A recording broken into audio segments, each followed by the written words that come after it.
আকাশের অবস্থা ভীষণ খারাপ। গত 3 দিন যাবৎ প্রচুর পরিমাণে গরম দিছে। গরম দেওয়ার পর আজকের আকাশের এই অবস্থা। আজকের আকাশে দেখেন কি অবস্থা। আল্লাহর রহমতের বৃষ্টি হবে ইনশাল্লাহ, আশা করা যায়।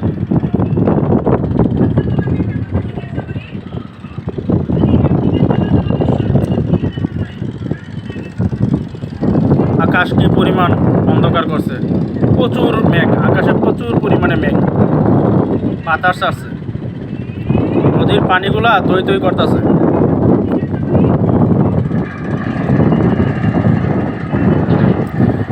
বৃষ্টি বেশি পরিমাণ আইলেও ভয়, কারণ নোয়াখালী ফেনীতে আবার বন্যা হয়ে যা।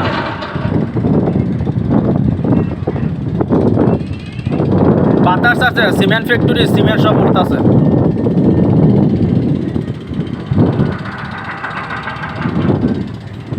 পুরো অন্ধকার হয়ে গেছে, সাদা হয়ে গেছে সব সিমেন্টে।